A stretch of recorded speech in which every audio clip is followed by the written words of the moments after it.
ஆண்டவராய் இயேசு கிறிஸ்துவின் விலையேறப்பெற்ற நாமத்திலே உங்கள் யாவருக்கும் அன்பின் நல்வாழ்த்துக்கள் கூறி இன்றைய தியானத்திற்கு உங்களை தயவோடு அழைக்கிறோம். இன்றைய தியான பகுதி மீகா தீர்க்கதரிசியின் புஸ்தகம் 4ஆம் அதிகாரம் 1 முதல் 5 வசனங்கள். மீகா 4ஆம் அதிகாரம் 1 முதல் 5 வசனங்கள். தியான வசனம் 5ஆம் வசனம். மீகா 4:5. சகல ஜனங்களும் தங்கள் தங்கள் தேவனுடைய நாமத்தை பற்றி கொண்டு நடப்பார்கள். நாங்களும் எங்கள் தேவனாகிய கர்த்தருடைய நாமத்தை பற்றி கொண்டு என்றென்றைக்குமுள்ள சதா காலங்களிலும் நடப்போம். அருமையான கர்த்தருடைய ஜனமே, இதை செய்தியை கேட்டுக்கொண்டிருக்கிற அருமையான தேவனுடைய பிள்ளைகளை, கர்த்தரையே பற்றி கொள்ளுதல் என்ற பொருளிலே நாம் தியானித்து வருகிறோம். நம்முடைய சரீரம், ஆவி, ஆத்மா முழுவதுமாக கர்த்தரை பற்றி கொண்டிருக்க வேண்டும் என்று சொல்லி தியானித்தோம். நம்முடைய கர்த்தருடைய வார்த்தை, நித்திய ஜீவனை கொடுக்கக்கூடிய அந்த வார்த்தையை நாம் பற்றி கொள்ள வேண்டும் என்று சொல்லி தியானித்தோம். ஆண்டவரோடு உள்ள உறவிலே ஜெப ஜீவியத்தை நாம் பற்றி கொண்டிருக்கிறவர்களாக இருக்க வேண்டும் என்று சொல்லி தியானித்தோம். கடந்த நாளில் ஆத்தும நேசருடைய அன்பை பற்றி கொண்டிருக்க வேண்டும் என்று சொல்லி தியானித்தோம். இன்று நாம் பார்ப்போம் என்றால், கர்த்தருடைய நாமத்தை நாம் பற்றி கொள்வர்களாக இருக்க வேண்டும். கர்த்தருடைய நாமம் என்று சொல்லுகின்ற பொழுது இங்கே மீகா சொல்லுகிறார், நாங்கள் எங்கள் தேவனாகிய கர்த்தருடைய நாமத்தை பற்றி கொண்டு என்றென்றைக்கும் உள்ள சதா காலங்களிலே நடப்போம். கர்த்தருடைய நாமம் என்றால் என்ன? இந்த நாமம் என்று சொல்லுகின்ற பொழுது கர்த்தருடைய சுபாவத்தை குறிக்கிறது, அவருடைய தெய்வீக சுபாவத்தை குறிக்கிறது. யாத்ராகமம் 33 மற்றும் 34ஆம் அதிகாரங்களை நாம் வாசித்து பார்ப்போம் என்றால், 33ஆம் அதிகாரத்தில் மோசே ஆண்டவரோடு கொள்ளுகின்ற சம்பாஷணையை நாம் அங்கே பார்க்கிறோம். நீர் என்னை அழைத்தீர், ஆனாலும் என் கூட யாரையும் அனுப்புன்னு நீர் சொல்லவில்லை. இப்போதும் உம்முடைய கண்களில் எனக்கு தயை கிடைத்ததானால் நான் உம்மை அறிய வேண்டும். உம்முடைய கண்களில் எனக்கு கிருபை கிடைப்பதற்கும் உம்முடைய வழியை எனக்கு அறிவியும் என்பதாக ஆண்டவரிடத்திலே சொல்லுகிறான். சொல்லி அவன் மீண்டுமாக சொல்லுகிறான், உம்முடைய சமூகம் என்னோடு கூட வரவில்லை என்றால் இந்த இடத்திலிருந்து எங்களை அழைத்து செல்ல வேண்டாம். எனக்கும் அது ஜனங்களுக்கும் உடைய கண்களிலே கிருபை கிடைத்தது என்பதை எதனாலே அறியப்படும்? நீர் எங்களோடு வருவதினால் தானே என்பதாக அங்கே அவன் குறிப்பிடுகிறதை பார்க்கலாம். அப்பொழுது ஆண்டவர் சொல்லுகிறார், என் கண்களில் உனக்கு கிருபை கிடைத்தது, உன்னை பேர் சொல்லி அழைத்து அறிந்திருக்கிறேன் என்றார். அப்போ அவன் சொல்கிறான், உம்முடைய மகிமை எனக்கு காட்டணும் சுவாமி என்று கேட்குறான்.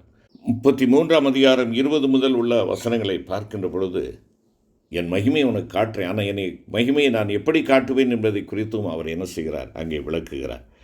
விளக்கிவிட்டு அங்கே 5வது வசனத்தில், 34ஆம் அதிகாரம் 5வது வசனத்தில் நாம் பார்க்கிறோம், கர்த்தர் அவன் அருகிலே நின்று அவருடைய நாமத்தை கூறினார் என்பதாக அங்கே பார்க்கிறோம். கர்த்தருடைய நாமத்தை கூறினார்.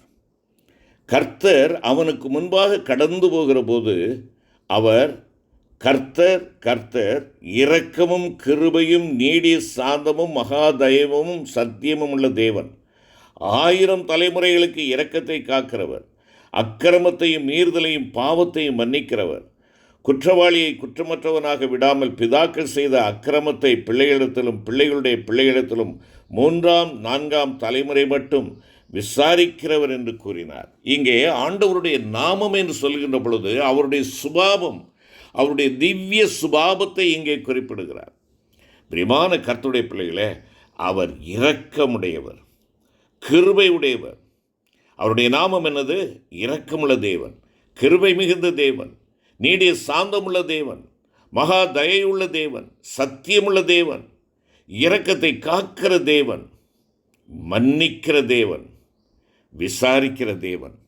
இவையெல்லாம் அவருடைய நாமமாக இங்கே அறியப்படுகிறது. அருமையான கர்த்தருடைய பிள்ளைகளே, கர்த்தரை உறுதியாக நாம் பற்றி கொண்டிருப்போம் என்றால் எல்லா சூழ்நிலைகளிலும் நான் சாந்தமும் மனத்தாழ்மையுமாய் இருக்கிறேன் என்று சொன்ன ஆண்டவராகிய இயேசுவை போல சாந்தமும் அமைதலுமுள்ள ஆவியுள்ளவர்களாய் நம்மை நாம் விளங்க பண்ண முடியும். இந்த தெய்வீக சுபாவத்தை தான் இங்கே பவுலடிகளார் குறிப்பிடுகின்றதான வேளையிலே கிறிஸ்து இயேசுவிலிருந்து சிந்தையே உங்களிலும் இருக்க கடவுது என்பதாக குறிப்பிடுகிறார். ஆண்டவராகிய இயேசு கிறிஸ்துவின் சிந்தை நம்மிலே காணப்பட வேண்டும் என்று சொல்லுகிறார். அதுதான் தெய்வீக சுபாவம். அந்த தெய்வீக சுபாவத்தை கலாத்து சபைக்கு அவர் குறிப்பிடுகின்ற பொழுது அதை வேறு விதமாக குறிப்பிடுகிறார். ஆவியின் கனி என்று சொல்லுகிறார். ஆவியின் கனிகள் அல்ல. இந்த அநேக பேர் ஆவியின் கனிகள் என்று சொல்லுகிறோம். ஆவியின் கனி என்று தான் வேதத்திலே சொல்லப்பட்டிருக்கிறது. ஆவியின் கனி, அந்த கனியிலே 9 சுளைகள் இருக்கிறது. அந்த சுளைகள் என்ன? அதுதான் தெய்வீக சுபாவம். அன்பு, சந்தோஷம், சமாதானம், நீடிய பொறுமை, தயவு, நற்குணம், விசுவாசம், சாந்தம், இச்சையடக்கம், இப்படிப்பட்டவைகள் அங்கே குறிப்பிடுகிறார். பிரியமான கர்த்தருடைய பிள்ளைகளே, தெய்வீக சிந்தை அணிந்திருக்கிறீர்களா? நீங்களும் நானும் தெய்வீக சுபாவத்தை அணிந்தவர்களாக நாம் காணப்படுகிறோமா? யோசித்து பார்ப்போம். இந்த நாளிலே ஆண்டவருடைய நாமம் எனக்கு எப்படிப்பட்டதாக இருக்கிறது? அது மாத்திரமல்ல, ஆண்டவருடைய நாமம் ஏசாயா சொல்லுகிறார். ஏசாயா 9ஆம் அதிகாரம் 6வது வசனத்திலே அவர் நாமம் அதிசயமானவர், ஆலோசனை கர்த்தா, வல்லமையுள்ள தேவன், நித்திய பிதா, சமாதான பிரபு எனப்படும். பிரியமான கர்த்தருடைய பிள்ளைகளை, இந்த நாமத்திற்கு சொந்தக்காரராகிய தேவன் உன்னுடைய தேவனாக இருக்கின்ற பொழுது நீ ஏன் கலங்க வேண்டும்?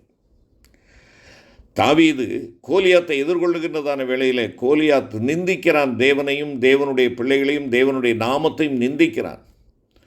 அப்பொழுது தாவீது அவனை எதிர்கொண்டு போகின்றதான வேளையில், நீ நிந்தித்த இஸ்ரவேலின் சேனைகளுடைய தேவனுடைய நாமத்தை கொண்டு நான் வருகிறேன் என்பதாக சொல்லுகிறார். 5 கூழாங்கற்களை எடுத்துக்கொள்ளுகிறார். இந்த 5 கூழாங்கற்களும் தேவனுடைய 5 நாமத்தை எங்கே குறிப்பிடுகிறதாக இருக்கிறது. அந்த கூழாங்கற்களை எடுத்துக்கொண்டு அந்த வல்லமையுள்ள தேவனுடைய நாமத்தினாலே மகா பெரிய ராட்சசனாக இருந்த கோலியாத்தை அவன் ஜெயங்கொண்டான் என்று சொல்லி நாம் பார்க்கிறோம். பிரியமான கர்த்தருடைய பிள்ளைகளே, உன் தேவனுடைய அந்த நாமத்தை நீ பற்றிக்கொள். வல்லமையுள்ள தேவனுடைய நாமம், பரிசுத்த ஆவியின் மகிமையான வல்லமையினால் நீங்களும் நானும் பலப்படுத்தப்படும்படியாக பரிசுத்த ஆவியானவரை உனக்கும் எனக்கும் ஆண்டவர் ஈவாக கொடுத்திருக்கிறார். அவர் சாந்தமும் அமைதியுமுள்ள அவருடைய நாமம். அதே வேளையில் தம்முடைய பிள்ளைகளுக்காக வல்லமையாய் யுத்தம் செய்கிற கர்த்தர், சேனைகளின் கர்த்தர் என்பது அவருடைய நாமம். என் அருமையான சகோதரனே, சகோதரி, இந்த நாளிலே நீங்கள் ஜெயிக்க முடியாத ஏதோ ஒரு காரியம் உங்களை அடிமைப்படுத்தி கொண்டிருக்கிறதோ, தேவனுடைய நாமத்தினாலே, வல்லமையுள்ள நாமத்தினாலே அவரை நோக்கி பாருங்கள். அவரை நோக்கி பாருங்கள்.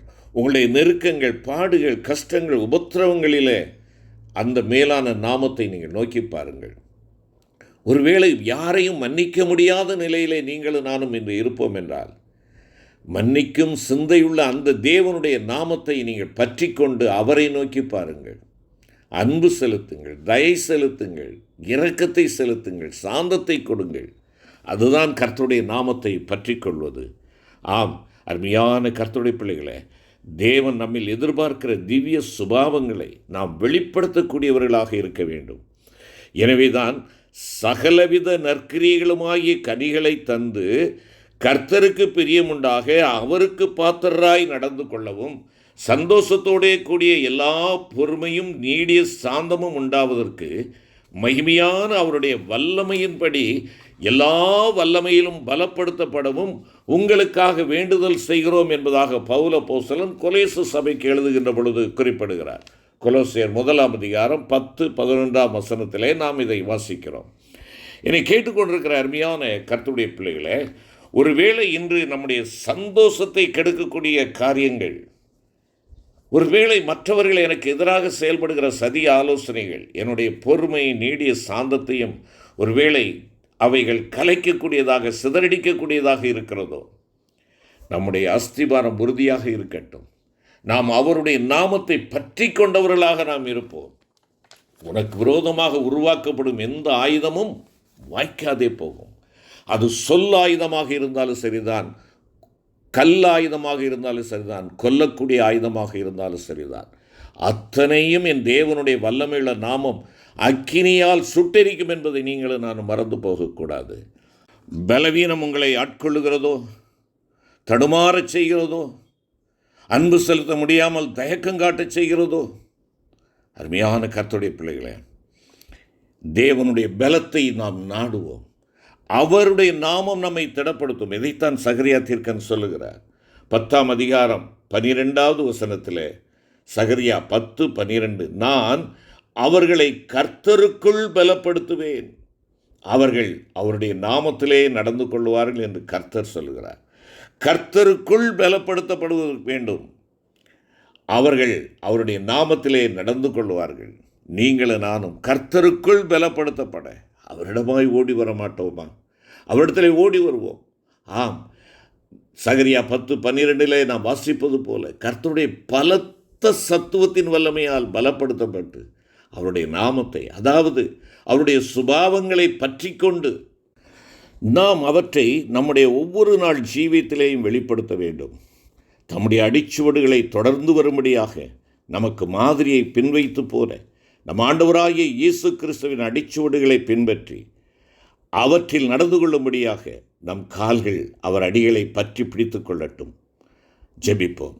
கிருபை நிறைந்த ஆண்டவரே, நாங்கள் உம்மை பின்பற்றி வரும்படியாக உம்முடைய அடிச்சுவடுகளை எங்களுக்கு முன்பாக வைத்திருக்கிறீர்.